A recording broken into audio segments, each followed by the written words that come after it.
All right, तो हम definite article कर रहे थे और डेफिनेट आर्टिकल में ऑलमोस्ट पूरा हो गया था, लेकिन दो और इम्पॉर्टेंट पॉइंट रह गए जो कि हमें करना है, एग्जामिनेशन पॉइंट ऑफ व्यू से बहुत ही ज़्यादा इम्पॉर्टेंट है। ठीक है, आपने देखा होगा कि कंपैरेटिव डिग्रीज में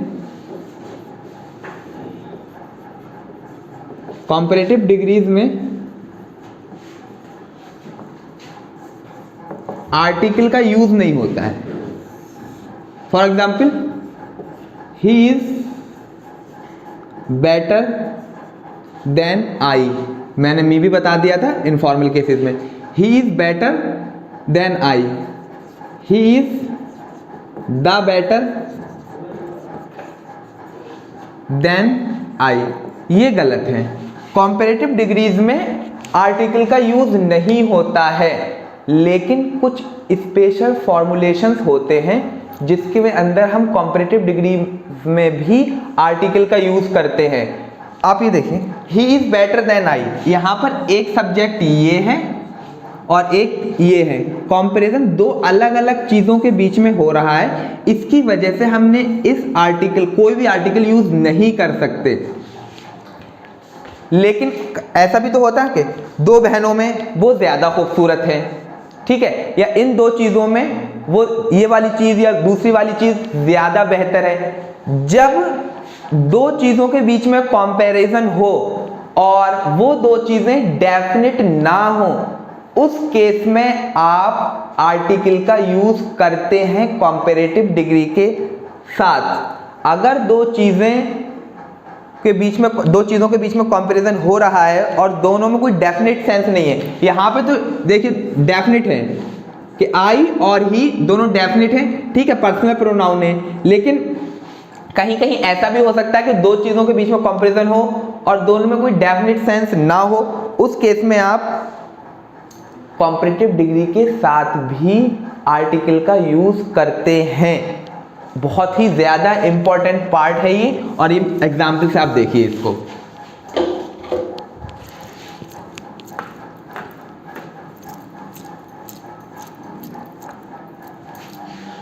देखिए, दो बहनें हैं, ऑफ द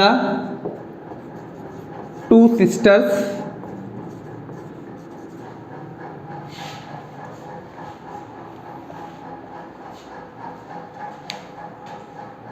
मैं दूसरा एग्जाम्पल लिखता हूं।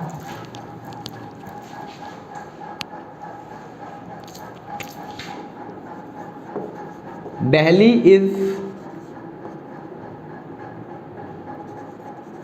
Bigger than Aligarh.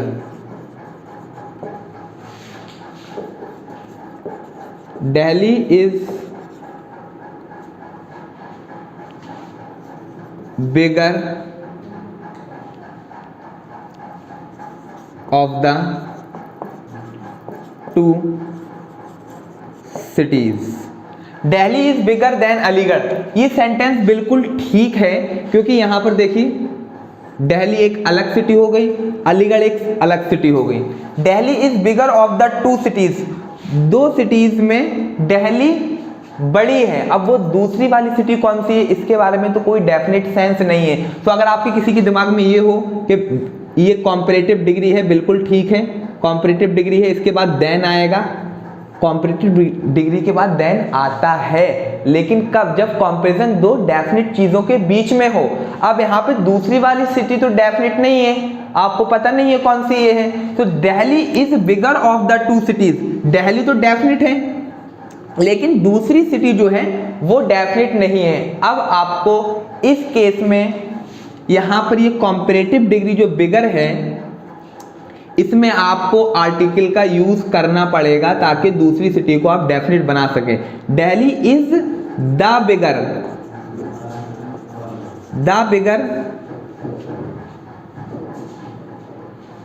Of the two cities, Delhi is the bigger of the two cities. बहुत ही ज्यादा इंपॉर्टेंट फॉर्मुलेशन है ये, कि देखिए ये कॉम्पैरेटिव डिग्री होने के बावजूद भी यहां पर आपने डेफिनेट आर्टिकल का यूज किया, क्योंकि एक सिटी तो दिल्ली एक तो ये डेफिनेट है, लेकिन दूसरी जो सिटी है उसके बारे में आपको पता नहीं है। तो अब दूसरी वाली सिटी को आप जब डेफिनेट बनाएंगे तो उस केस में आप दा का यूज करेंगे। दिल्ली इज आ बिगर नहीं होगा, दा बिगर। अब आपने दूसरी वाली सिटी को डेफिनेट बना दिया, Delhi is the bigger of the two cities. एक और एग्जांपल देखिए, रीमा, यहां मैं लिखता हूं, Reema is more beautiful of the two sisters। ठीक है, Reema is more beautiful of the two sisters. यहां पे आप देखिए टू सिस्टर्स, दो बहनें हैं। उस केस में अब दूसरी बहन कौन है वो पता नहीं है आपको, तो अब आपको उसको डेफिनेट बनाना है। अगर यही ये होता कि Reema is more beautiful than सीमा। रीमा सीमा दो बहनें हैं, रीमा सीमा से ज्यादा ब्यूटीफुल है, ये बिल्कुल सेंटेंस ठीक है। रीमा और अब कोई सीमा जो दूसरी बहन थी उसके बारे में मेंशन नहीं किया गया है, आपको बस ये बता दिया कि दो बहनें हैं, उसमें से एक बहन रीमा है, रीमा ज्यादा खूबसूरत है। अब आपको इस केस में कंपैरेटिव डिग्री जो कि मोर है, इसके साथ आपको एक डेफिनेट आर्टिकल दा का यूज करना पड़ेगा। So Reema is the more beautiful than of the two sisters. अभी तक हमारे दिमाग में एक एग्जामिनेशन पॉइंट ऑफ व्यू से it is an extremely important point कि किताबों में ये रूल लिखा होता है कि कॉम्परेटिव डिग्री के साथ कोई आर्टिकल का यूज नहीं होता है। बिल्कुल ठीक है, कॉम्परेटिव डिग्री के साथ आर्टिकल का यूज नहीं होता है। कब? जब कंपैरिजन दो डेफिनेट चीजों के बीच में हो, और जब कंपैरिजन दो चीजों के बीच में हो रहा है जिसमें दूसरी वाली चीज डेफिनेट नहीं है, उस केस में आप कंपैरेटिव डिग्री के साथ डेफिनेट आर्टिकल दा का यूज करेंगे। देखिए एक और एग्जांपल, स्टार्टिंग में इससे भी कर सकता हूं, of the two players, of the two players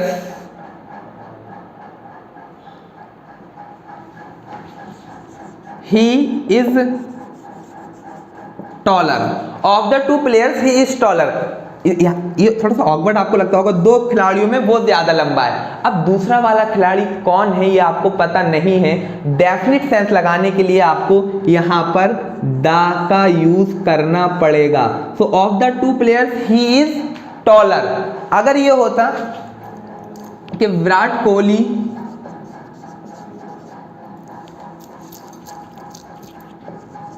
he is taller than his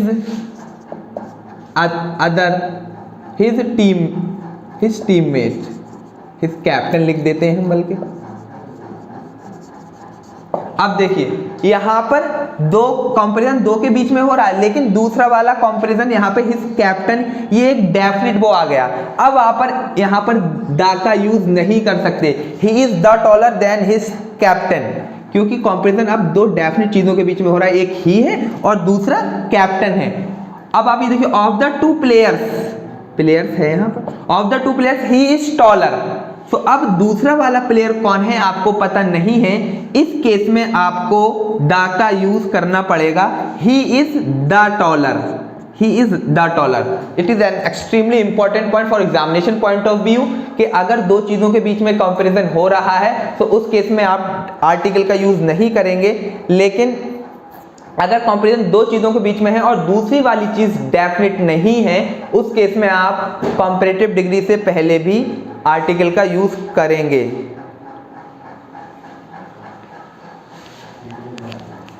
कुछ और एग्जांपल्स मैं आपको लिख के दिखाता हूं।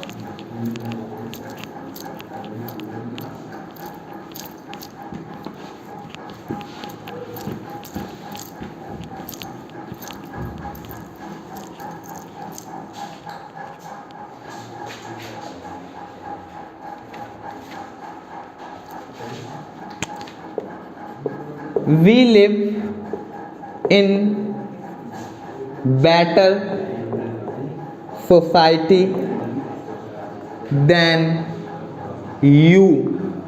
ठीक है, we live in better society than you. अब मैं आपको बता देता हूं कि यहां पर देन यू भी आ सकता है और देन योर्स भी आ सकता है, दोनों योर्स। देन को ब्रिटिशर्स इंग्लिश में प्रीपोजिशन मानते हैं। वी लिव, यहां पर वी लिव एक ये पूरा सब्जेक्ट हो, सब्जेक्ट वर्ब, ये कंजंक्शन हो गया। यहां पर कंजंक्शन के बाद मोस्ट ऑफ द टाइम क्या आते हैं, ब्रिटिशर्स इसको तो कंजंक्शन मानते हैं, सॉरी अमेरिकन मानते हैं प्रीपोजिशन। ये कंजंक्शन हो गया। कंजंक्शन के बाद सब्जेक्टिव केस आते हैं। We live in better society than you. You यहां पर यू लिव इन है। अब दो चीजों को बार बार रिपीट नहीं किया गया है, तो we live in a better society than you live in, या फिर देन योर्स। तो अब यहां पर देखिए, योर सोसाइटी, हमारी सोसाइटी, और योर्स, तो दोनों ठीक हैं। ठीक है, यू भी हो सकता है और योर्स भी हो सकता है, दोनों ठीक है। अगर मैं यू कहूंगा तो यू को सब्जेक्ट ट्रीट कर रहा हूं, इसकी वर्ब लिव इन जो कि मैंने मेंशन नहीं की है। अब आप देखिए, we live in a better society than you. अब दूसरा वाला जो है वो दूसरी सोसाइटी के बारे में मेंशन नहीं किया गया है कि आप कौन सी सोसाइटी में रह रहे हो, हालांकि कंपैरिजन हो रहा है। अब जब दूसरा सोसाइटी के बारे में, एक तो सोसाइटी ये हो गई बेटर सोसाइटी, ठीक है, ये एडजेक्टिव हो गया, कंपैरेटिव एडजेक्टिव, और दूसरा ये। अब दूसरी वाली सोसाइटी के बारे में तो मेंशन नहीं किया गया है, इस केस में आपको आर्टिकल का यूज करना पड़ेगा। अब यहां पर आ बेटर सोसाइटी हो जाएगा। आ क्यों आएगा, क्योंकि ये सोसाइटी सिंगुलर है। ठीक है, we live in a better society than you. ठीक है, अगर यही ऐसा होता, we live in better society than your society, ठीक है, तब ये ठीक हो जाता है, ठीक हो जाता है। या फिर our society is better then your society, तब कंपैरिजन ठीक हो जाता। अब दूसरी सोसाइटी के बारे में मेंशन नहीं किया गया है, इसकी वजह से अब आपको आर्टिकल यूज करना पड़ेगा। अब दानी यहां पर आ लगा देंगे, इन अ सोसाइटी। ठीक है, ऑल राइट। अब आप अगर कंपैरेटिव डिग्री के बाद भी आर्टिकल का यूज करेंगे कब, जब दूसरा वाला कोई जिससे कंपैरिजन हो रहा है उसके बारे में डेफिनेट कोई सेंस नहीं दिया हो, मेंशन नहीं किया गया हो, अदरवाइज आप आर्टिकल यूज नहीं करेंगे। He is better than I, बिल्कुल ठीक है, no article. He is better of the two brothers, तो द बेटर आ जाएगा। अब यहां पर क्योंकि दूसरा वाला भाई जो है वो पता नहीं है आपको। Virat Kohli is better then Rohit Sharma, ठीक है, Virat Kohli is better of the two players, तो द बेटर आ जाएगा, क्योंकि अब दूसरा प्लेयर क्या है वो पता नहीं है आपको। ठीक है, सो कॉम्परेटिव डिग्री में भी आप आर्टिकल का यूज कर सकते हैं। और ये क्वेश्चन एग्जाम में आता है कि दो कंपैरिजन देंगे, एक के बारे में मेंशन कर देंगे आपको, दूसरा पता नहीं होगा। ठीक है, और उसमें पूछेंगे कि क्या आर्टिकल आएगा। All right,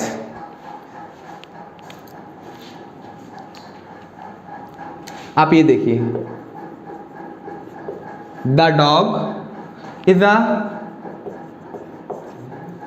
sorry faithful animal. Our dog is a faithful animal.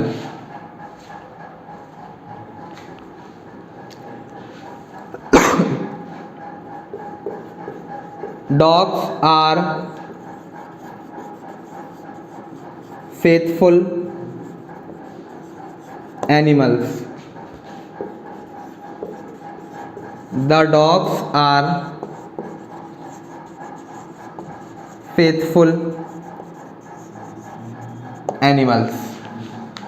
4 sentences लिखे हुए हैं, 1 2 3 4। Which one is correct and which one is wrong. ठीक है, आप तो है नहीं, मैं बता देता हूँ कि ये वाला गलत है, ये ठीक है, ये ठीक है, ये ठीक है।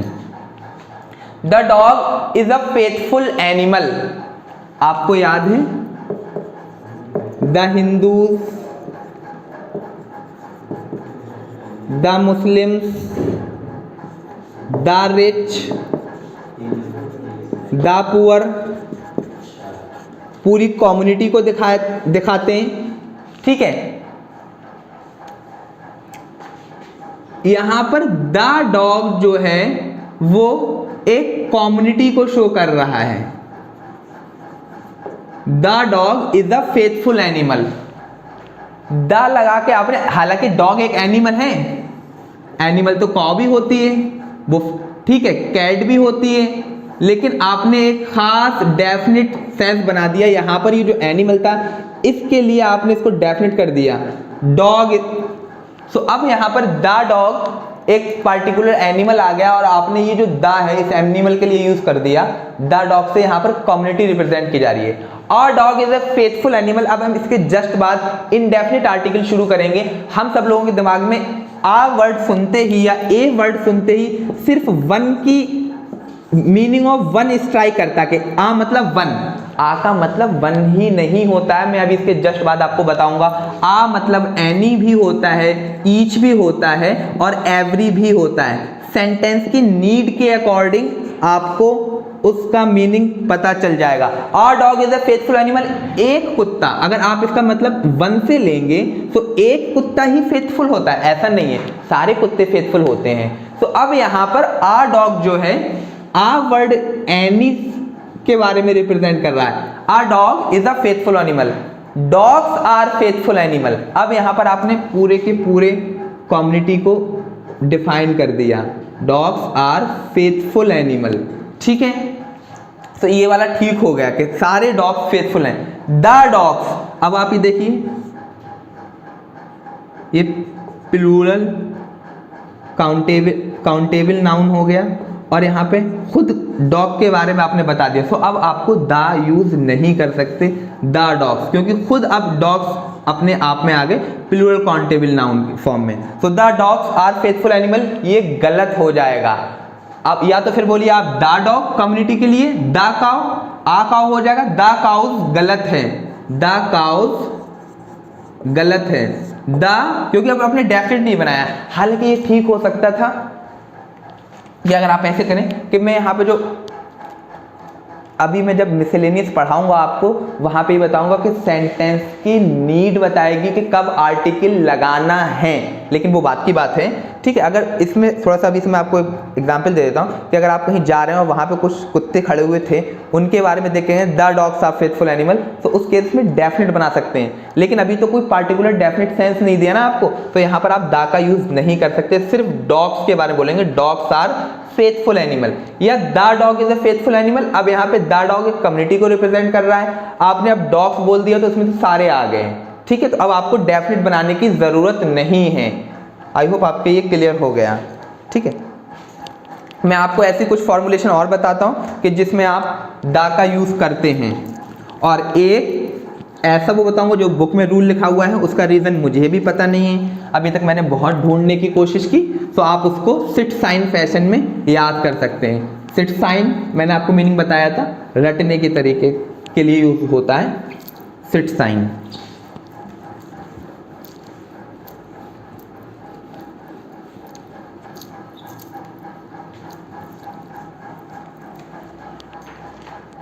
देखिए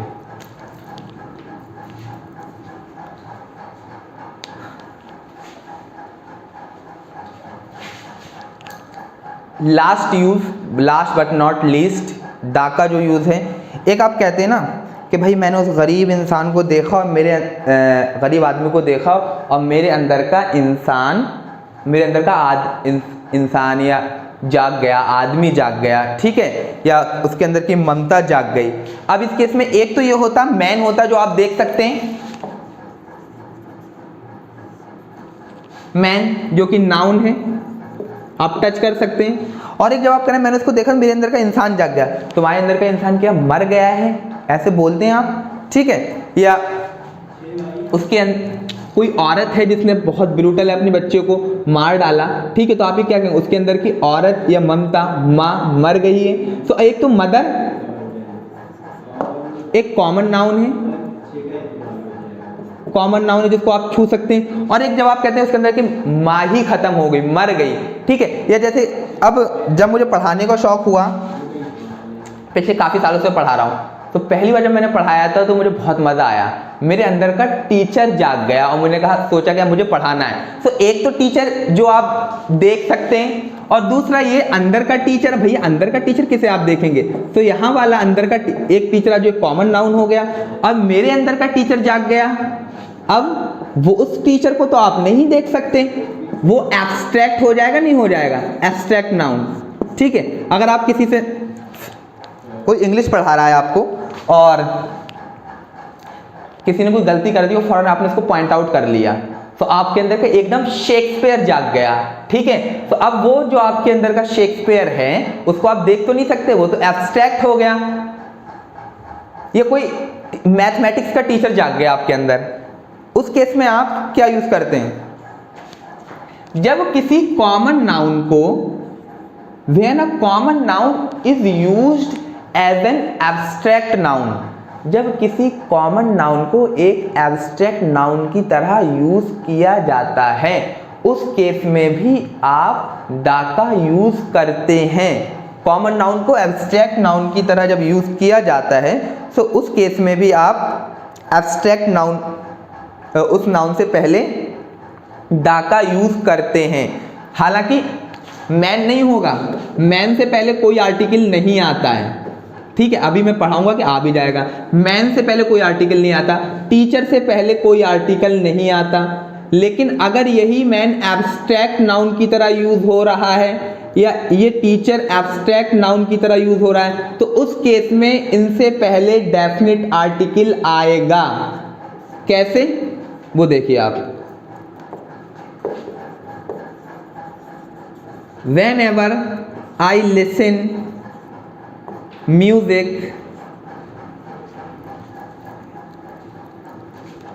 whenever I listen beats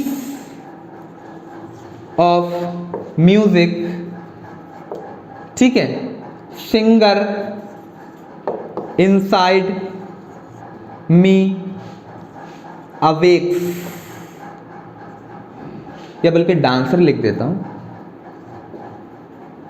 dancer inside me awakes up.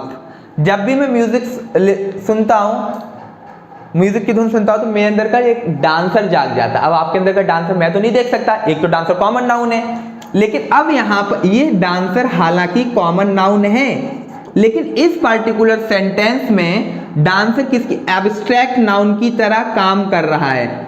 जब ये डांसर कॉमन नाउन है, इससे पहले आप आर्टिकल नहीं लगाएंगे, लेकिन अब यहाँ पर इस पार्टिकुलर सेंटेंस में डांसर जो है वो एक एब्स्ट्रैक्ट नाउन की तरह काम कर रहा है। अब आप यहाँ पर दा का यूज करेंगे जब एक कॉमन नाउन एब्स्ट्रैक्ट नाउन की तरह बिहेव करने लगे, उस केस में आप दा का यूज करते हैं। देखिए, man inside you has died, आपके अंदर का इंसान मर गया है। अब यहां पर इंसान आदमी नहीं देख सकते, हालांकि मैं आपको फिर से बता दूं कि मैन का यूज जो ऑक्सफोर्ड डिक्शनरी में मैन को पहले हमेशा जो है वो ह्यूमैनिटी के लिए माना है, ट्रीट किया जाता था। अब इसका मीनिंग बहुत पैरोकियल कर दिया, अब सिर्फ मैन मतलब मर्द जात के लिए यूज होने लगा, लेकिन अब भी पुरानी बुक्स में मैन को एज ए ह्यूमैनिटी ट्रीट किया जाता था, ह्यूमन, ठीक है। तो man inside you has died, अब आपके अंदर का इंसान मर गया, वैसे तो ऐसा। अब इस केस में ये मैन कॉमन नाउन है, लेकिन एब्स्ट्रैक्ट नाउन की तरह बिहेव कर रहा है, यहां पर दा का यूज करेंगे, ठीक है।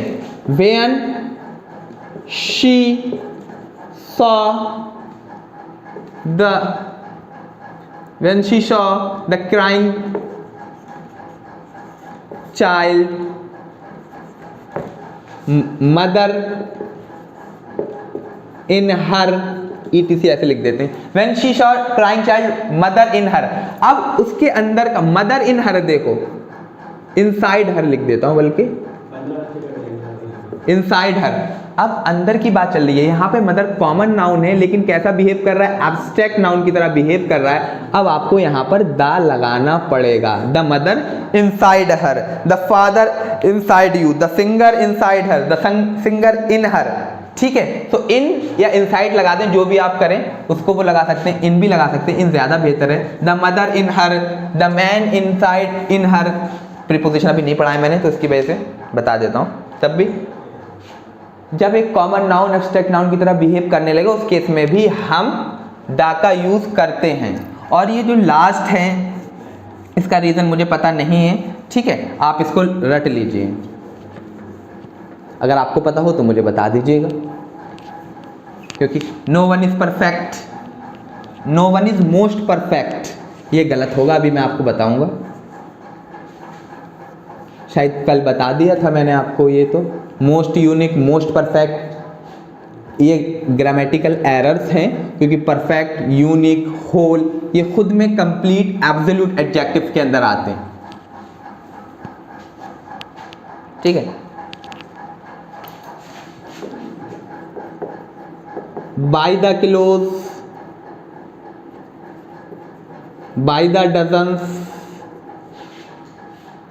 By the litre,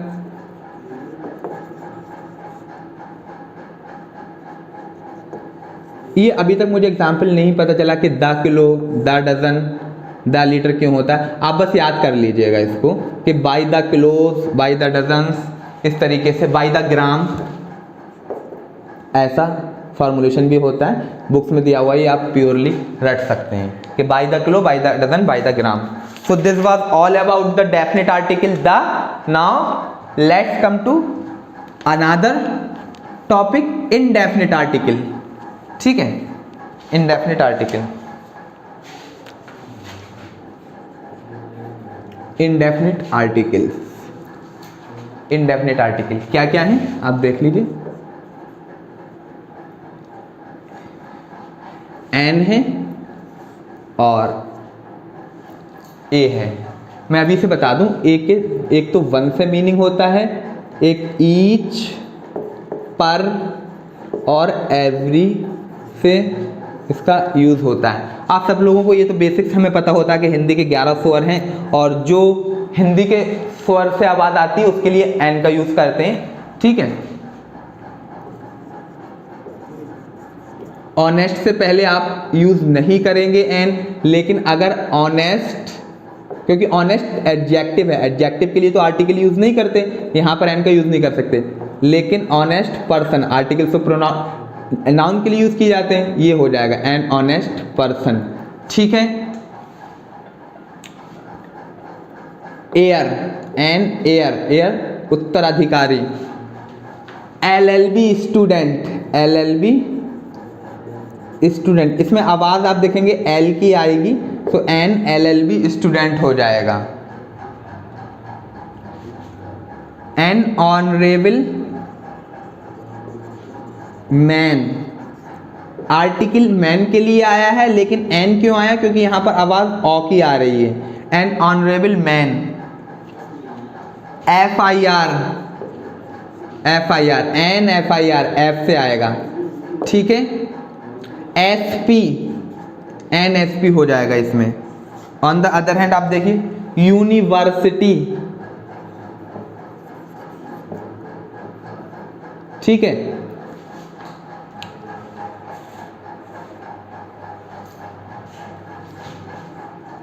universal, university, universal. ये देखिए आप, इसको ये पढ़ा जाता है ईयर, और यहां पर ये वाली साउंड आती है, तो कंफ्यूज नहीं होना, आ एयर होता है, आ ईयर, ईयर। इस केस में यूनिक बुक, यूनिक तो एडजेक्टिव है, यूनिक के साथ तो कुछ आएगा ही नहीं, लेकिन अब यहाँ पे बुक आ जाएगा क्योंकि इसको यूनिक ऐसे करके लिखेंगे आप, यहाँ से आएगा यूनिक बुक। अब आप ये देखिए यू फीमेल शिप को बोलते हैं यू, तो इसमें आ आएगा, यूनियन फिर आ आएगा, ठीक है, ऑल राइट। यूरोप, यूरोप में कोई आर्टिकल नहीं आएगा, ना ए आएगा ना आएगा ना दा आएगा, क्यों? क्योंकि ये तो प्रॉपर नाउन है, एक कॉन्टिनेंट का नाम है, प्रॉपर नाउन है, और प्रॉपर नाउन से पहले कोई आर्टिकल नहीं आता है, ठीक है। तो ये नहीं है कि आप ऐसे ही लगा दें। अब आप ये देख लीजिएगा, one sided match, one eyed man, 1 rupee note, 1 rupees note, ठीक है, सही है, ऐस नहीं होगा क्योंकि अब यहाँ पर ये एडजेक्टिव हो गए। तो आप साइडेड मैच नहीं होता, वन साइडेड मैच होता है हमेशा, one eyed man 1 rupee note, ये है।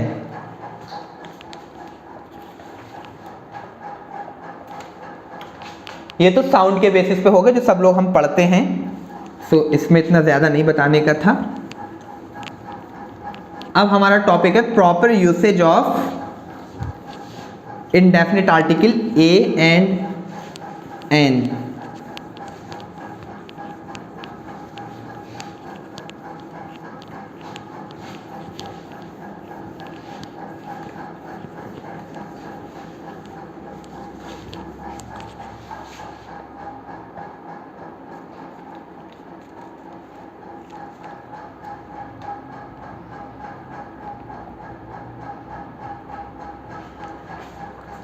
देखिए प्रॉपर यूज, अब हमारा टॉपिक है proper usage of a and an, लिख देता हूं।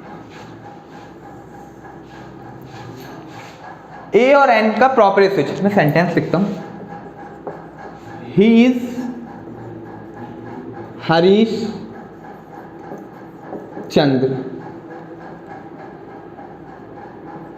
He is a Harish Chandra, he is the Harish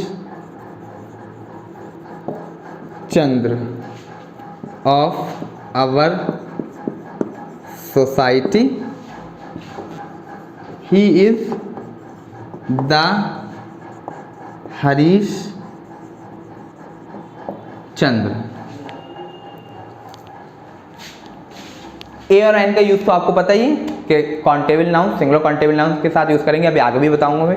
he is Harish चंद्र, वो हरीश चंद्र है, he is a Harish Chandra, he is the Harish Chandra of our society, he is the Harish Chandra. मैंने आपको बताया था कि प्रॉपर नाउन से पहले तो कोई आर्टिकल का यूज नहीं करते हैं, और फिर अगर आपने किसी प्रॉपर नाउन से पहले आर्टिकल का यूज कर दिया है तो फिर वो प्रॉपर नहीं रहेगा, फिर वो कॉमन नाउन में चेंज हो जाएगा, या फिर एडजेक्टिवल नेचर शो करने लगेगा, या फिर जो उस नाम से एसोसिएटेड ट्रेट्स हैं या कैरेक्टर्स हैं वो फिर शो होने लगते हैं। ही इज हरीश चंद्र, यहाँ पर हरीश चंद्र जो है वो एक कॉमन नाउन, प्रॉपर नाउन है,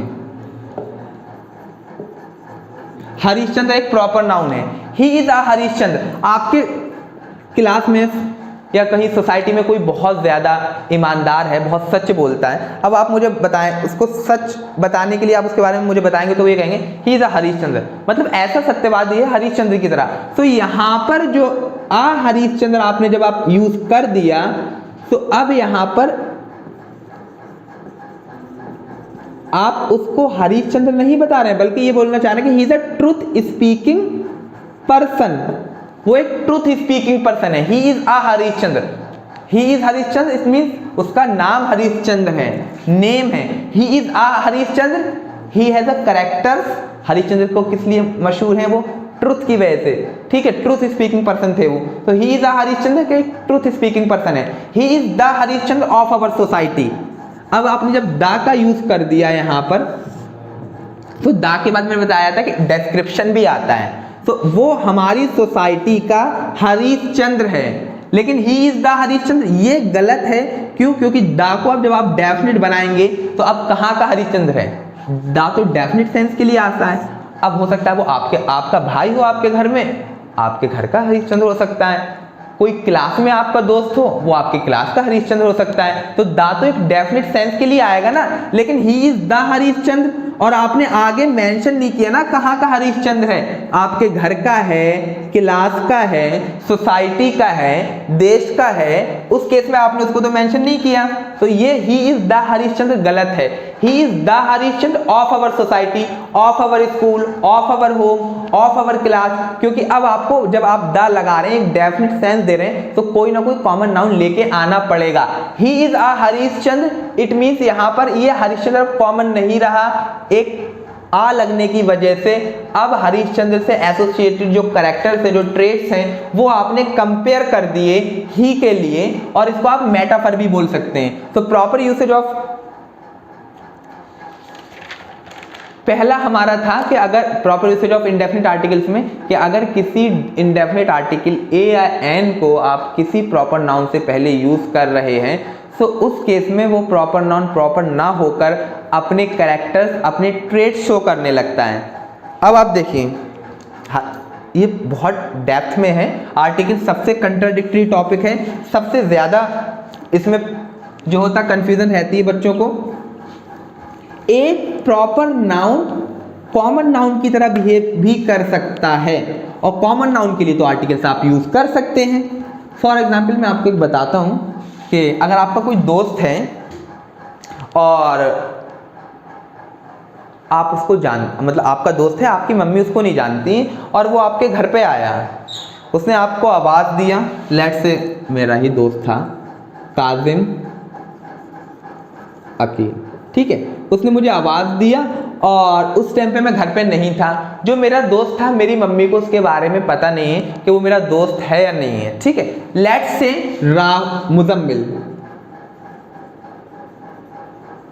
मुजम्मिल एक मेरा दोस्त है जिसके बारे में मेरी अम्मी को पता नहीं है कि वो मेरा दोस्त है अभी या नहीं है, ठीक है, सिर्फ मुझे पता है। तो अब वो मुजम्मिल घर पर आया, तो उस टाइम पे मैं नहीं था और मुजम्मिल ने आवाज़ दिया, अब मेरी अम्मी ने उनसे पूछा कि कौन, तो उसने बताया मैं मुजम्मिल। अब अम्मी को तो पता नहीं है कि वो मुजम्मिल कौन है, मेरा दोस्त है या नहीं है, तो उनके लिए तो मुजम्मिल एक अननोन हो गया, ठीक है, हज़ारों मुजम्मिल हो सकते हैं। अब ये मुजम्मिल अम्मी के लिए, मेरी अम्मी के लिए तो कॉमन हो गया ना कि मुजम्मिल तो बहुत सारे होते हैं। अब जब मैं घर पर आया तो अम्मी ने मुझे बताया कि कोई मुजम्मिल आया था।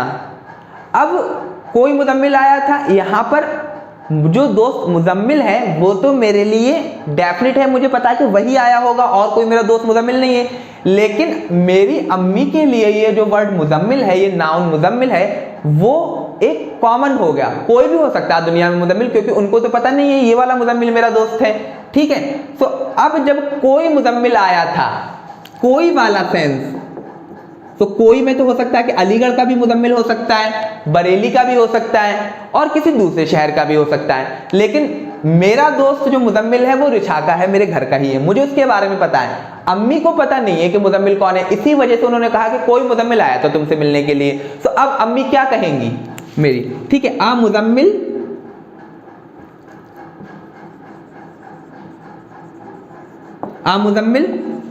हैड कम इन द, आगे ऐसे करके। अब यहां पर आ मुजम्मिल कोई से रिलेशन है, कोई, और आ का मीनिंग एनी से भी होता है। आ का मतलब सिर्फ एक नहीं होता, एक मुजम्मिल आया था, यहां पर आ मतलब एक नहीं है बल्कि एनी मुजम्मिल, कोई मुजम्मिल आया था, अम्मी को पता नहीं है, लेकिन वही मुजम्मिल मेरे लिए डेफिनेट हो गया। मेरे लिए तो ये मुजम्मिल डेफिनेट है, लेकिन अम्मी के लिए ये एक कॉमन नाउन है, इनडेफिनिट है, कोई पता नहीं है। तो आ मुजम्मिल हैड कम, मेरी मम्मी कहेंगी आ मुजम्मिल हैड कम, और लेकिन जब मैं कहूँगा अच्छा मुजम्मिल आया था, मुजम्मिल हैड कम, तो मैं ये नहीं कहूँगा आ मुजम्मिल हैड कम, क्योंकि मुझे तो पता है वो डेफिनेट है। ठीक है, अच्छा एक एग्जाम्पल और देख लीजिए कि अब कोई किसी के मोबाइल पे कॉल आई और लेट से कि वो कॉल मेरी अप्पी ने उठा ली और उस पे मोबाइल पे जो है कोई फीमेल, लेट से फॉर अ मोमेंट वर्तिका, ठीक है, एक वर्तिका नाम की लड़की मोबाइल पे बोलने लगी, लेकिन अब अप्पी को तो पता नहीं है who is Vartika, I know the Vartika that she is my classmate. ठीक है, सो अब वर्तिका नाम की कोई लड़की बोली और उस टाइम पे I was doing something else, अब अप्पी ने के पास मोबाइल था, अप्पी ने कॉल उठा ली। सो अब अप्पी पूछे, मैंने पूछा कि अप्पी क्या हुआ, किसकी कॉल है? सो अप्पी बोलेंगी कि कोई वर्तिका बोल रही है। अब मुझे तो पता है Vartika is my friend, she is my classmate, लेकिन मेरी अप्पी के लिए वर्तिका तो बहुत सारी हो सकती है, उनके लिए तो वो डेफिनेट नहीं है, प्रॉपर नहीं है। हो सकता है कि अलीगढ़ की भी वर्तिका हो सकती है, रिछा, बरेली, ईटीसी। तो वो मुझसे क्या कहेंगी, आ वर्तिका इज कॉलिंग यू। अप्पी मेरी तो ये बोलेंगी क्योंकि उनको वर्तिका के बारे में पता नहीं है, लेकिन जब वो वर्तिका जिसके लिए अप्पी आ लगा रही है मेरे लिए तो डेफिनेट है, एक प्रॉपर नाउन हो गया। अच्छा फिर मैं कहूंगा oh Vartika is calling me, is calling मी।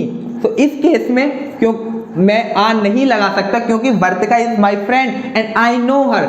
ठीक है, सो आ वर्तिका अब मैं नहीं लगा सकता क्योंकि she is known to me. अप्पी मेरी आवर्तिका लगा सकती है, क्यों? क्योंकि she is unknown to her. कोई भी वर्तिका हो सकती है, यहां पर एनी से मतलब हो जाएगा अप्पी का कि एनी वर्तिका, कोई वर्तिका इज कॉलिंग यू। ठीक है, तो अगर कोई ये कहते a Rahul has come, a Rahul has come, ये सेंटेंस ठीक है। आप ये नहीं कहेंगे कि a Rahul has come proper noun है, इसके लिए आप आ नहीं लगा सकते। बिल्कुल लगा सकते हैं। अगर आपको राहुल के बारे में पता नहीं है उस केस में आप आ लगा सकते हैं, और आ का मतलब फिर एक नहीं होगा, फिर एनी हो जाएगा। एनी, एनी राहुल हैज कम, तो आ का सेंस एनी से भी आता है। आई होप आपको ये समझ में आ गया होगा कि आ का यूज आप कब करते हैं। ठीक है, तो पहला ये हो गया कि a Vartika is calling you, it means कि the one who is saying this about Vartika, Vartika उसके लिए अननोन है, कोई भी हो सकती है। ठीक है, आ Rahul has come,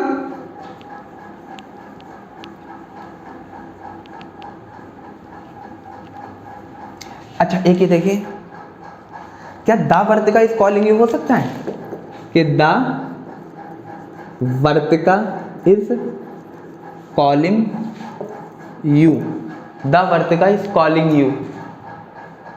all right,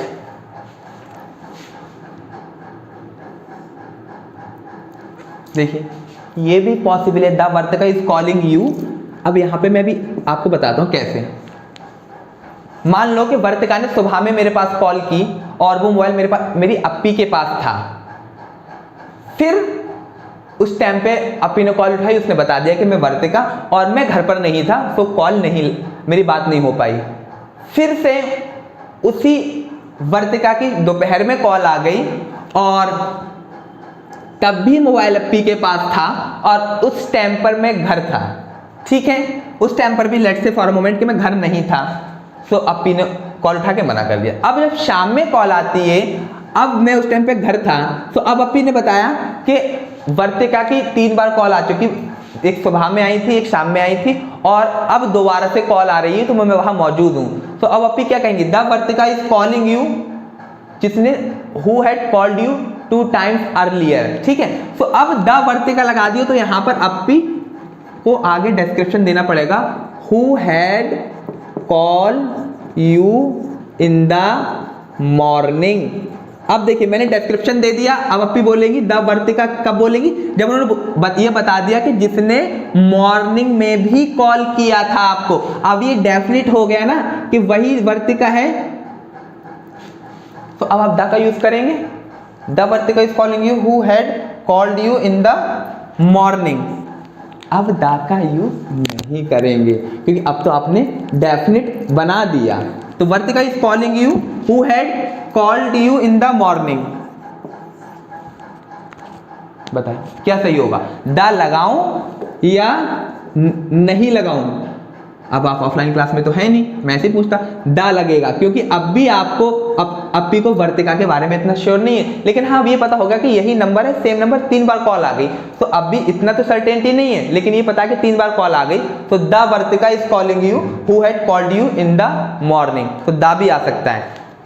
जब मिसलेनियस में आपको पढ़ाऊंगा तो उसमें ये ओमिशन ऑफ आर्टिकल जो लास्ट टॉपिक होगा हमारा, तो उसमें ये बताऊंगा कि कब आर्टिकल लगेगा कब नहीं लगेगा, और ये आप खुद ब खुद सेंटेंस की नीड के अकॉर्डिंग फील करेंगे कि यहाँ पर मैं आर्टिकल लगाऊं, ना कि बुक के रूल रटने से कि इस प्रॉपर नाउन से पहले आर्टिकल नहीं लगता है और फिर यहाँ पर लगता है एक्सेप्शन, आप खुद उसको महसूस करेंगे। अब देखिए वही मैंने जो बताया कि प्रॉपर यूसेज ऑफ आर्टिकल में पहला बता दिया कि प्रॉपर नाउन से पहले आर्टिकल का यूज करते हैं इंडेफिनिट आर्टिकल जब आप उस इन प्रॉपर नाउन से एसोसिएटेड ट्रेट्स या कैरेक्टर्स बताते हैं। अब दूसरा हमारा यूज है ए और an is used in the sense of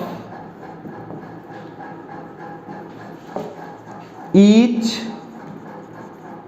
every या पर। सबसे बेस्ट आपको ये पता है, एन एप्पल आ डे, इस पे तो बहुत सारे मीम भी बनते हैं। An apple a day keeps the doctor away. An apple a day keeps the doctor away. आप लगाइए, आ का मतलब यहाँ पे 1, एक एप्पल एक दिन डॉक्टर को दूर रखता है।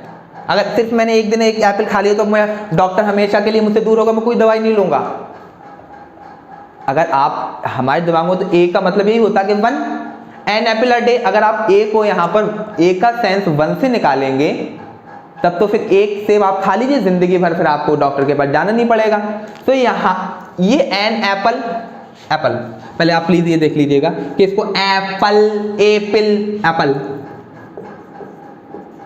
एप्पल पढ़ते हैं, आधा पा होता है। इंग्लिश में डबल लेटर्स, जब 2 लेटर्स सेम लेटर्स एक बार रिपीट होते हैं तो उनकी साउंड आधी हो जाती है, Apple.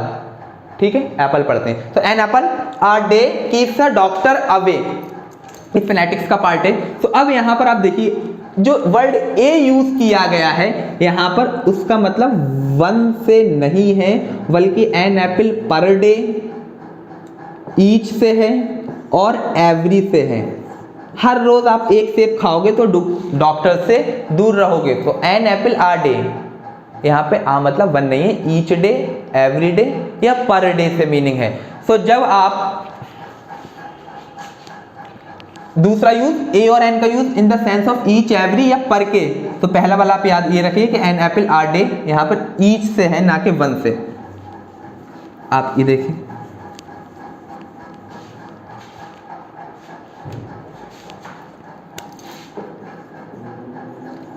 he earns 50,000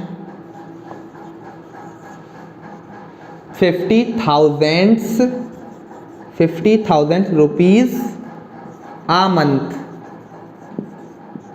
He earns 50,000 rupees a month. गलती, बिल्कुल सही। रुपीज यहाँ पर नाउन हो गया और अब ये एडजेक्टिव हो जाएगा, और एडजेक्टिव के 5 स्टार्स होटल गलत, 5 स्टार होटल सही, 10 years इम्प्रिजनमेंट गलत, या 10 years जेल गलत, 10 year जेल ठीक। क्यों? क्योंकि वहां पे वो एडजेक्टिव नेचर शो कर रहा है। ये 50,000 नहीं होगा, 1000 हो जाएगा। 10 रुपी नोट, 10 रुपीज। ठीक है, सो ही अर्न्स 50,000 आ मंथ। अगर आप आ का मतलब 1 से निकालेंगे यहाँ पर तो सिर्फ एक महीने में 50,000 ही कमाता है। आ मंथ का मतलब यहाँ पर 1 से नहीं है बल्कि पर से है, पर मंथ, ईच मंथ या every month. So he earns 50,000 rupees a month भी ठीक हो जाएगा, पर मंथ भी और ईच मंथ भी। तो ए और एन का यूज हम ईच, एवरी और पर के लिए भी करते हैं, ना कि सिर्फ वन के लिए। दूसरा ये था हमारा part.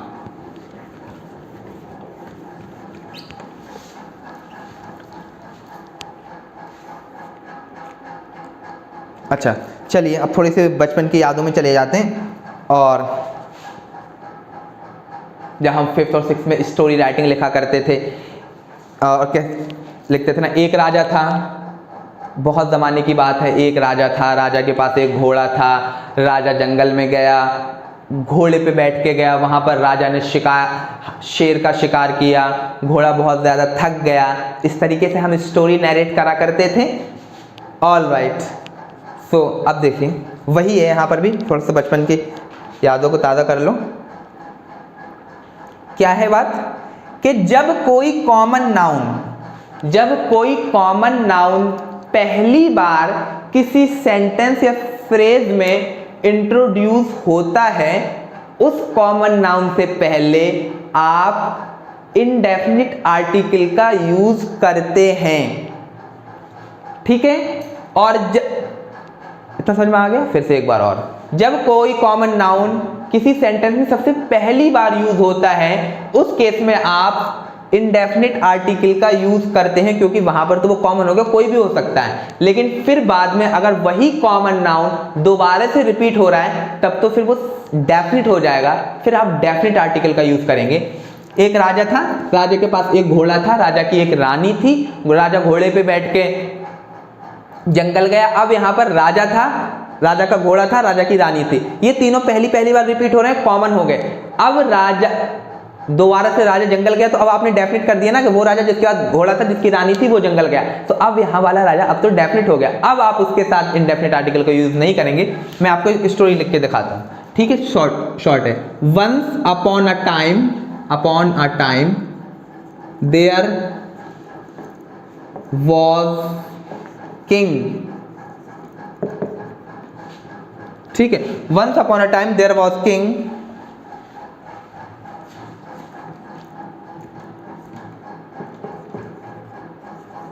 the king had equine stallion, अरे भाई हॉर्स लिखते, ठीक है, went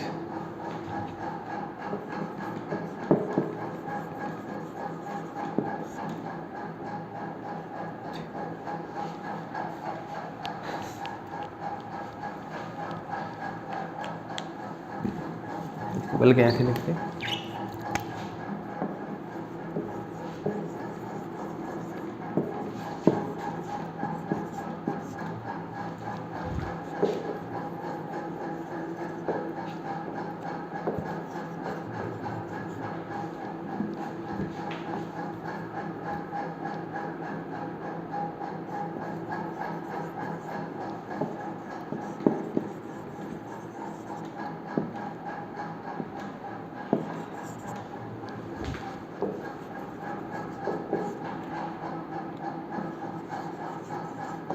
ऑलराइट, मैंने क्या बताया कि जब कोई कॉमन नाउन सबसे पहली बार पैराजंबल्स में ऐसे आ जाते हैं, ठीक है, आपकी इसमें बहुत इजी वाला सब इंपॉर्टेंट है ये। जब कोई कॉमन नाउन सबसे पहली बार इंट्रोड्यूस होता है, तो वो अपने साथ इंडेफिनिट आर्टिकल लेता है, ठीक है। ए और एन, ए का यूज अभी बेसिक अंग्रेजी हम पढ़ रहे हैं, एडवांस वाला का भी मौका मिला तो पढ़ाएंगे, ठीक है। तो उसमें इंडेफिनिट आर्टिकल ए और एन का यूज होता है, और ए का यूज अभी आप हिंदी के हिसाब से कर लीजिए, हिंदी वावल्स के अकॉर्डिंग यूज कर लेना आप, ठीक है। आवाज, once upon a time there was king, एक बार की बात है, एक राजा था।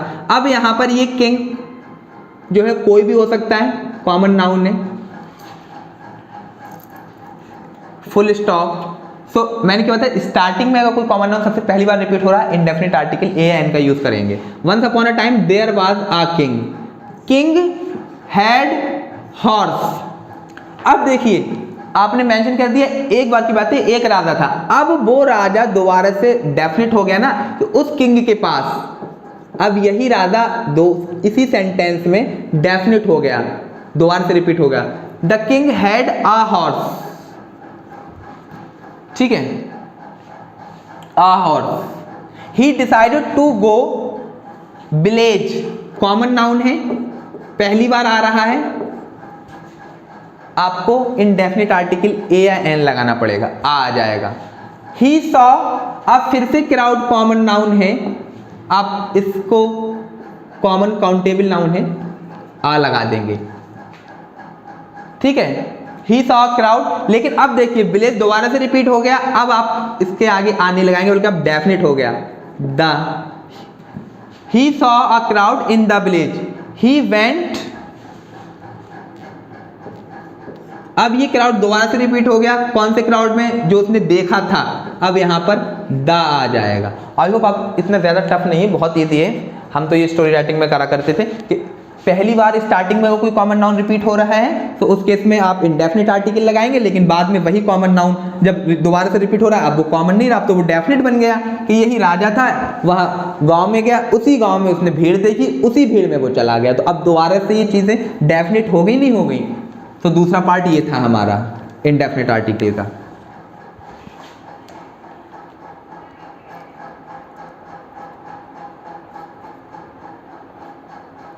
चलिए अब मैं आपको कुछ यूज बताता हूं, ये थोड़ा ग्रामर वाला पोर्शन है, पे अटेंशन ओवर हियर, के let's have a chat, let's have a chat, alright, let's have a chat. और किताबों में लिखा हुआ है कि ये कुछ कॉलो वो हैं फ्रेजेज, इनके साथ ये आ का यूज करते हैं, दा का यूज करते हैं, ऐसा क्यों है मैं आपको ये बता देता हूँ। Let's have a chat, he is having a, he is having a बात, पहले इन दो के बारे में समझते हैं। आ बात, आ चैट, आ बात क्यों है, ठीक है। आप ये देखिए हैव वर्ब है, मैं इस ए को हटा देता हूं अभी, हैव वर्ब है और ये चैट भी वर्ब है, चैटिंग करते हो भैया, चैटिंग वर्ड कौन नहीं जानता, आईएनजी फॉर्म वर्ब हो गई, ठीक है। हैव भी वर्ब है और आ भी वर्ब है, सॉरी चैट भी वर्ब है। अब दो वर्ब तो एक साथ नहीं आ सकती, दो वर्ब एक साथ नहीं आ सकती, ऑल राइट, इस वर्ब को किसी ऑब्जेक्ट की जरूरत है अपना सेंस पूरा करने के लिए। लेट्स हैव क्या, कुछ किसी ऑब्जेक्ट की जरूरत है। रामबाण वर्ब के बाद ऑब्जेक्ट, अगर सब्जेक्ट ऑब्जेक्ट डिफरेंट है, प्रीपोजिशन के बाद ऑब्जेक्ट, अगर सब्जेक्ट का एक्शन किसी दूसरे तक ट्रांजिट हो रहा है, नाउन प्रोनाउन किसी के सब्जेक्ट या ऑब्जेक्ट होते हैं, और सेंटेंस की स्टार्टिंग भी नाउन या प्रोनाउन से होती है। ऑल राइट, एक मॉडल के साथ B1, मॉडल के साथ B1। लेट्स हैव चैट, अब ये हैव भी वर्ब है, चैट भी वर्ब है, दो वर्ब एक साथ कैसे आ सकती हैं, मीन्स यहां पर इस वर्ब को, ये वर्ब नहीं आ सकती, ये जो चैट वाला वर्ड है यहां पर वर्बल नेचर शो नहीं कर सकता। अब ये तो चैट है, अब आप इसको नाउन बनाइए या प्रोनाउन बनाइए। वर्ब से नाउन बनाने के बहुत सारे तरीके होते हैं, मैंने आपको बताया था बहुत सारे तरीके होते हैं। लेट्स हैव चैट, अब मैं ये आर्टिकल वाला पढ़ा रहा हूँ, ठीक है, आईएनजी लगा के भी आप बना देते हैं, ठीक है, ION ER वगैरह वगैरह लगा के वर्ब से नाउन बना देते हैं। तो लेट्स हैव चैट, अब इस वर्ब को नाउन होना पड़ेगा और इनडेफिनिट आर्टिकल्स को ऐड करके किसी वर्ब में उसको नाउन नेचर भी दिया जा सकता है। हालांकि वर्ब, हर किसी वर्ब में इंडेफिनिट आर्टिकल ए ऐड करके आप उसको नाउन नहीं बना सकते, but there are lots of verbs which can be transformed into noun by just putting an indefinite article before them। अब यहाँ पर ये जो चैट वर्ब है, इसको मुझे नाउन वाला नेचर देना है, तो मैं एक इंडेफिनिट आर्टिकल आ का यूज कर दूंगा। लेट्स हैव चैट गलत क्यों हो जाएगा, क्योंकि हैव भी वर्ब है, चैट भी वर्ब है, दो वर्ब एक साथ नहीं आ सकती, ये वर्ब ट्रांजिटिव है, इसको किसी ऑब्जेक्ट की जरूरत है, चैट वर्ब है। अब इस और हम इंडेफिनिट आर्टिकल्स का को वर्ब से पहले यूज करके नाउन वाला नेचर भी दे सकते हैं। अब ये आ चैट नाउन हो गया और इस वर्ब का ऑब्जेक्ट बन गया। ही is having a bath, bath हटा दीजिए, यहां पर हैविंग वर्ब है, ट्रांजिटिव वर्ब है, बाथ भी वर्ब है, आप ऑक्सफोर्ड डिक्शनरी में देखेंगे तब पता चलेगा आपको, ठीक है। और एक बात होता है और एक बेथ होता है, ठीक है, BATHE, इसको आप एंजॉय के पर्पस के लिए जो नहाते हैं वो बेथ होता है, ठीक है। स्विमिंग पूल में यू आर बेथिंग, ठीक है, या बेथिंग जिसको बोलते हो। और बात ये जब आप सफाई सुथराई के लिए नहाते हैं, आज जुमा है सब लोग नहाएंगे, मैं भी नहाऊंगा, ठीक है। तो ही इज हैविंग बाथ, ये वर्ब है, ये भी वर्ब और ये भी वर्ब। अब ये वर्ब, दो वर्ब एक साथ नहीं आ सकते और ये ट्रांजिटिव वर्ब है, इसको एक किसी नाउन किसी ऑब्जेक्ट की जरूरत है। अब इस वर्ब से मैं नाउन कैसे बना सकता हूं? बहुत सारे तरीके होते हैं। एक तरीका जिसमें ये भी है कि आप इंडेफिनिट आर्टिकल का यूज कर दीजिए। तो ही इज हैविंग आ बात होता है, वजह इसकी आपको क्लियर समझ में आ गई कि अब आ बात जब आपने कर दिया तो अब ये नाउन बन गया, ठीक है। बहुत सारे तरीके से आप वर्ब से नाउन बना सकते हैं। All right, let's see one more. आप कहते हैं ही इज इन अ हरी, इन अ हरी, इन अ हरी। आप रूल किसी से पूछिए इन हरी क्यों नहीं होता है, in hurry. All right, Oxford dictionary में देखिए hurry is a verb. What is in is preposition, verb के बाद ऑब्जेक्ट अगर सब्जेक्ट डिफरेंट है, प्रीपोजिशन के बाद ऑब्जेक्ट सब्जेक्ट डिफरेंट है, बार बार बता दिया मैंने। नॉन प्रोनाउन किसी के सब्जेक्ट या ऑब्जेक्ट, ठीक है। इन हरी प्रीपोजिशन के बाद तो ऑब्जेक्टिव केसेस आते हैं। अब ये हरी तो वर्ब है, हरी इज वर्ब है।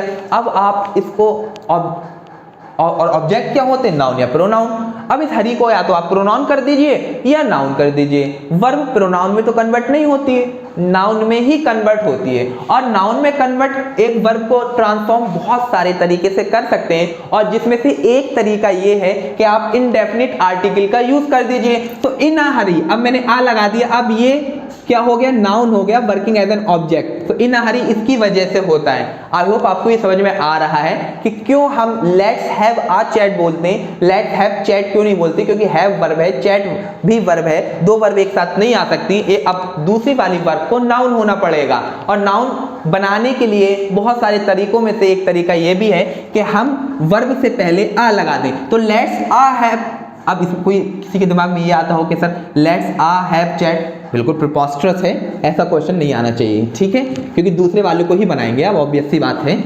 सो ये आपकी वजह समझ में आ गई। किताबों में बस ये लिख के दे दिया है, रीजन क्या था मैंने आपको यहाँ पर मार्क कर दिया, ठीक है। अब आप देखिए in danger, he is in a danger, he is in a danger, he is in a danger. This is grammatically 100% wrong, गुनाह कबीरा है। He is in a danger क्योंकि डेंजर खुद नाउन है, ठीक है, अनकाउंटेबल नाउन है। अब आपको आ नहीं लगा सकते यहां पर, तो ही इज इन डेंजर होता है।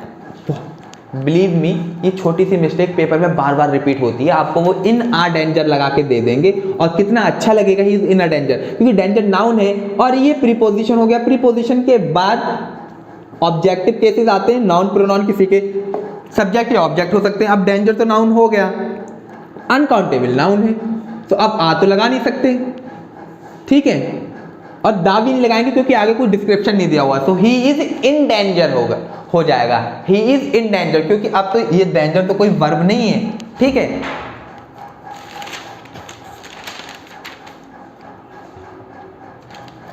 ऑल राइट, अब मैं एक स्पेशल केस बताता हूं आपको कि मेक। अब आप कहेंगे, बहुत सारे लोगों के दिमाग में ये होगा सर मेक अ नॉइज में बताइए आप, मेक नॉइज, नॉइज तो कहीं से वर्ब नहीं है, और फिर इसमें आपने लगा दिया ए, मेक अ नॉइज।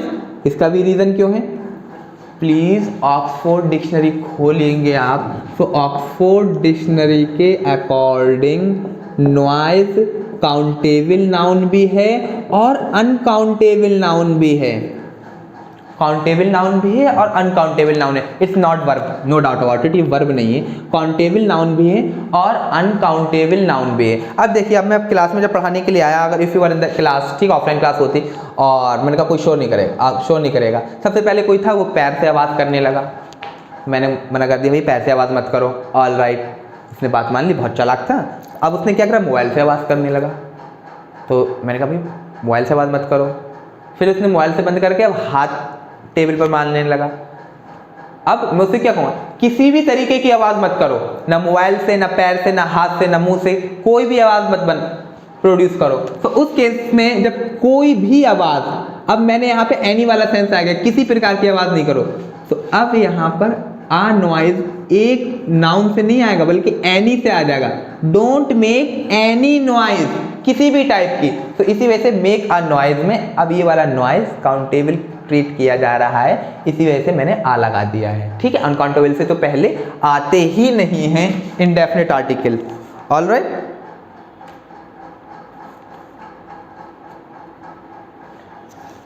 अच्छा, तो मैं कुछ लिख देता हूँ, जिन किताबों में भी लिखे हुए हैं वो आप लिख लीजिएगा कि जिनके साथ इंडेफिनिट आर्टिकल आता है। वजह मैंने आपको बता दी है कि क्यों दो वर्ब एक साथ नहीं आ सकती, दूसरे वाली वर्ब को नाउन होना पड़ेगा। और नाउन बनाने के बहुत सारे तरीकों में से एक तरीका ये भी है कि आप उस वर्ब से पहले इंडेफिनिट आर्टिकल लगा दीजिए। तो आप कहते हैं for a swim, for a swim, for a swim, for a drive, for a drive. ठीक है, फॉर अ विजिट, इन अ हरी, इन अ हरी तो मैंने लिखा दिया। फॉर अ विजिट, आपको अब वजह समझ में आती होगी। टेक अ, ये भी हो गया। अब देखिए, इन अ डायलेमा, ठीक है, in a dilemma, as a matter of fact, as a matter of fact, as a matter of fact, in a mood, in a mood. Mood आपका कभी भी हो सकता है, अच्छा भी हो सकता है, बुरा भी हो सकता है। ठीक है, काउंटेबल है, इसकी वजह से लगा दिया मैंने, डिक्शनरी में आप चेक करेंगे मिल जाएगा। In a temper,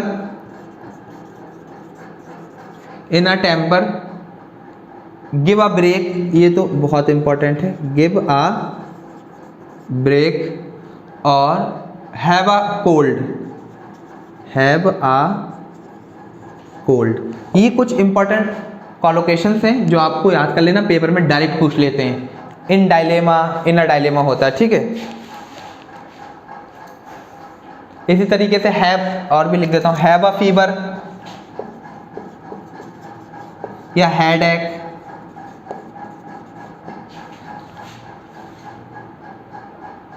have a word, have a word, ETC। ठीक है, ये कुछ इंपॉर्टेंट हैं जो आप याद कर लीजिएगा, बुक्स में भी लिखे हुए हैं, मैंने वजह बता दी है। इन अ डायलेमा का आप देखना वजह क्या है, नहीं होगा तो फिर मैं बता दूंगा कि इन अ डायलेमा में आ क्यों आया है।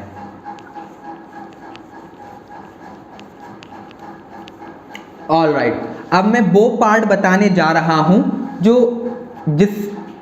बहुत ही ज़्यादा इंपॉर्टेंट है, और ये वो पार्ट्स में से है जहां से आप इंग्लिश में अच्छे मार्क्स स्कोर कर सकते हैं और जो कि सब लोग नहीं कर पाते हैं। ठीक है सारे स्टूडेंट्स, तो अब वो पार्ट मैं बताने जा रहा हूं। ठीक है, ये उन पार्ट्स में से जो सब लोग नहीं कर पाते, 20-25 के जो सभी कर लेते हैं। अब आप देखिए,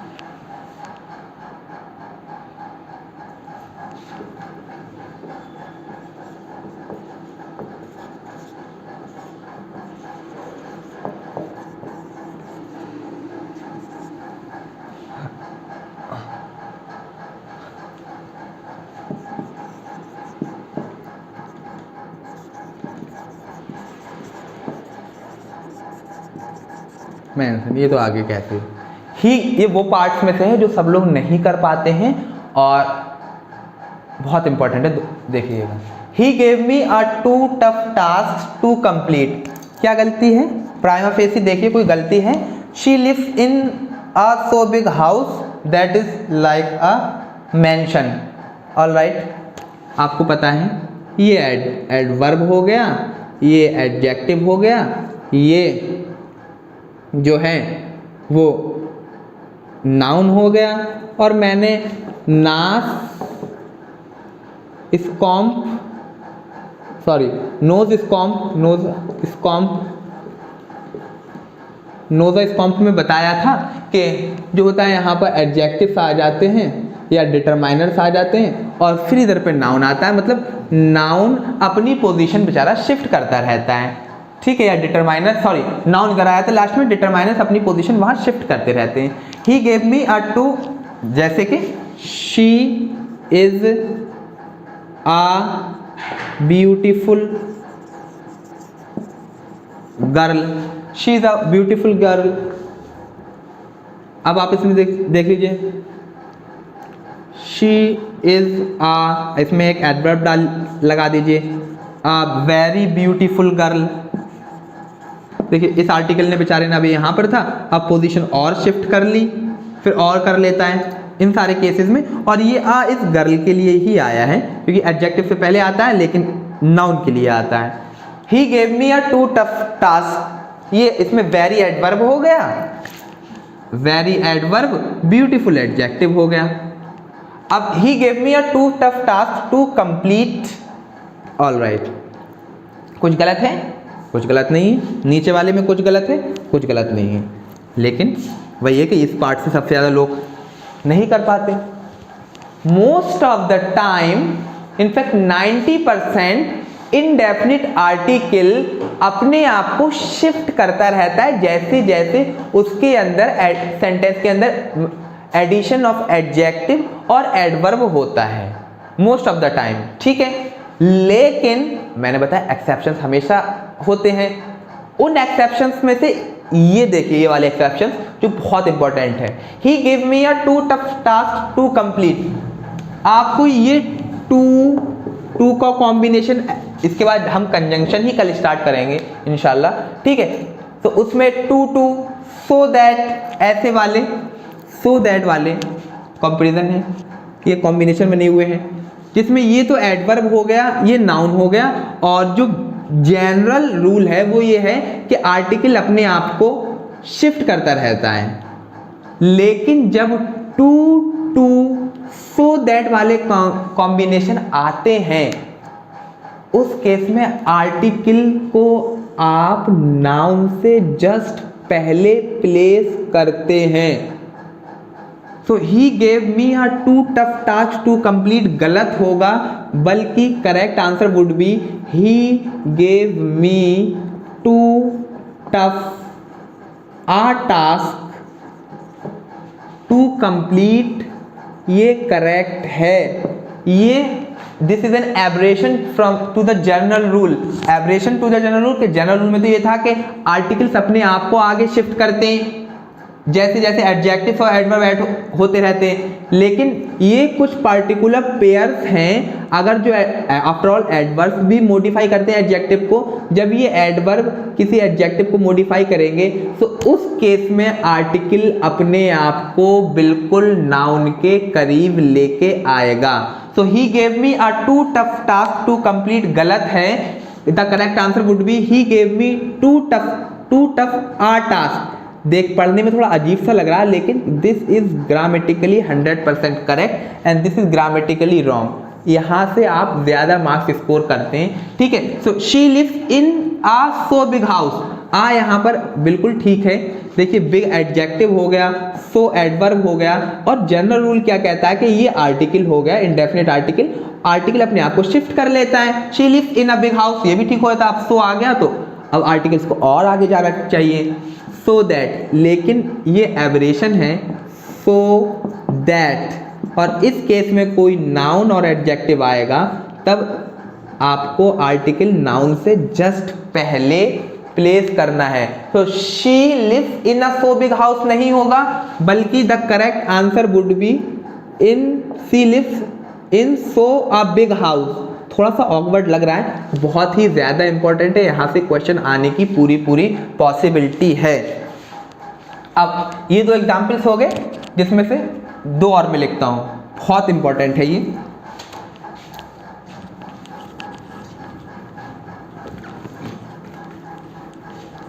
तो टू में अगर वैसे तो आप देखेंगे, अब मैं कंजंक्शन में बताऊंगा कि आप लोगों में से बहुत कम ने ये देखा होगा कि टू के बाद भी कोई एडजेक्टिव आता है। ये देखिए, he is too weak to walk, ये तो सबने देखा। मोस्ट ऑफ द टाइम जो एडवर्ब्स होती हैं वो वर्ब को ही मॉडिफाई करती हैं। टू यहाँ पर एडवर्ब है जो कि इस वर्ब वीक को मॉडिफाई कर रहा है, लेकिन वो उस केस में जब आपने देखा एडवर्ब ने एडजेक्टिव को मॉडिफाई किया और इसके जस्ट बाद नाउन आ गया। ये एक थोड़ा सा डिफरेंट आपके लिए होगा, क्योंकि इससे हम ज्यादातर ये देखते हैं कि एडवर्ब जो है वो वर्ब को ही मॉडिफाई करते हुए देखते हैं, लेकिन एडवर्ब एडजेक्टिव को भी तो मॉडिफाई करती हैं और एडजेक्टिव नाउन को मॉडिफाई करते हैं। तो अगर एक एडवर्ब एडजेक्टिव को मॉडिफाई कर रही है तो एडजेक्टिव के बाद नाउन आना कंपलसरी है। और टू वाला कॉम्बिनेशन आपको पता है, टू का कॉम्बिनेशन ऐसे कंजंक्शन में बन जाता है। जब ये वाला कॉम्बिनेशन बनेगा तो उस केस में नाउन के जस्ट बाद ही आर्टिकल आएगा। एक्सट्रीमली इंपॉर्टेंट, ठीक है। सो अब आप ये देखिए,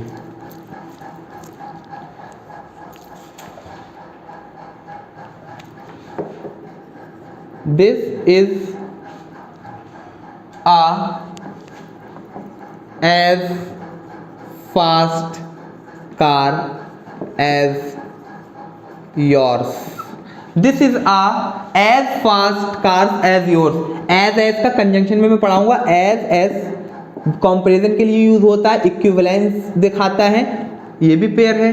तो यहां पर फास्ट एडजेक्टिव हो गया, एज एडवर्ब हो गया।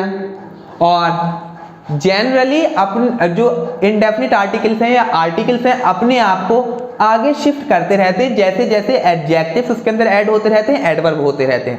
लेकिन एज और एज वाले केस वही एवरेशन आ गया कि जब एज वाला टू सो दैट, अब एक और आप ऐड कर लीजिए एज और एज वाला, ठीक है।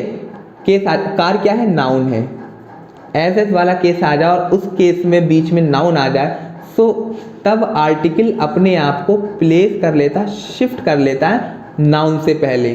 तो अब यहाँ पर this is as fast car ना होके this is as fast a car as yours, ये करेक्ट होगा, ठीक है। ये बहुत ज्यादा इंपॉर्टेंट है, यहां से क्वेश्चन आते ही हैं।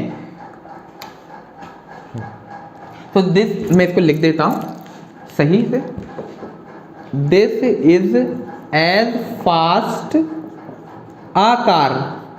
अजीब सा लग रहा है लेकिन करेक्ट ही है। This is as fast a car as yours.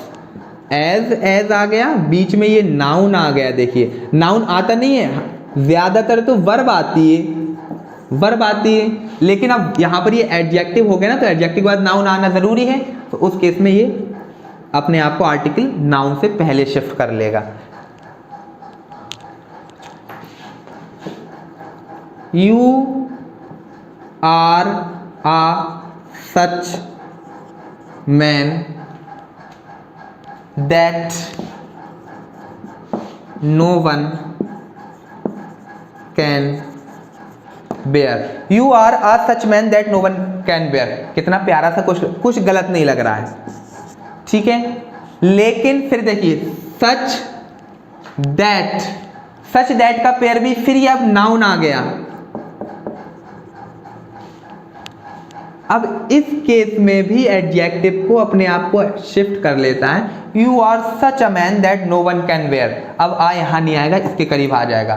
तो पेयर याद करते रहिए, टू सो दैट, एज। अब तीसरा मैंने आपको बता दिया सच दैट। उस केस में भी अगर नाउन आ रहा है तो आप आर्टिकल को बिल्कुल in the vicinity of noun, जो कॉमन नाउन है उसके उसमें प्लेस कर देंगे, ठीक है। अब देखिए ये और बहुत ही ज्यादा, ये 5 स्टार है। अब आप ये देखिए, इसको आप रट लीजिए कि मैं ऐसे ही बता दूं ना, it is quite a interesting topic जो मैं पढ़ा रहा हूं आपको। It is a quite interesting topic, ऐसे ही बता देता हूँ। It is a quite interesting topic, जो मैंने अभी आपको जो 4 केसेस बताए हैं कौन कौन से, पहले फिर देख लेते हैं। Too so that, as such, that. अगर इस केस में नाउन आ रहा है, इनके बीच में नाउन आ रहा है, प्लीज रिमेंबर इट, अगर नाउन आ रहा है तब आप आर्टिकल इसके बिल्कुल जितने करीब होगा उतने करीब रखेंगे। This is extremely important. Alright, it is quite, देखिए क्वाइट क्या हो गया, ये एडवर्ब हो गया, मैंने आपको पढ़ाया था। इंटरेस्टिंग वर्ब की ING form behaving as a adjective, topic noun हो गया ना, अब ये तो एडजेक्टिव हो जाएगा, कौन सा वाला, पार्टिसिपल, प्रेजेंट पार्टिसिपल, ये एडजेक्टिव हो गया। It is quite interesting topic, कितना अच्छा लग रहा है, बिल्कुल सही है, ये गलत है। ये क्वाइट वर्ड अपने आप में एक बहुत स्पेशल है, और जब क्वाइट आ जाता है तो इट इज क्वाइट इंटरेस्टिंग नहीं हो जाएगा। ये देखिए, it is quite an interesting, ये स्टोरी टॉपिक। तो अब एन क्यों लगा दिया, क्योंकि इंटरेस्टिंग वर्ड आ गया, यहां पर आ लगा दिया था। तो it is quite an interesting story, ये है क्वाइट के जस्ट बाद आएगा, और बाकी उन सब के आप देख लीजिए कि एडजेक्टिव्स भी आ रहे थे। अब यहां पर क्वाइट एन टॉपिक ये होगा, ना कि it is quite interesting a topic, ये गलत हो जाएगा। यहां पर क्वाइट के जस्ट बाद लगाएंगे आप, और इन सारे केसेस में नाउन के जस्ट बाद लगा रहे थे। ठीक है, ये बहुत इंपॉर्टेंट है, बहुत इजी नहीं है, लेकिन आपको याद करना है, एग्जाम में पेपर में यहां से आता है। All right.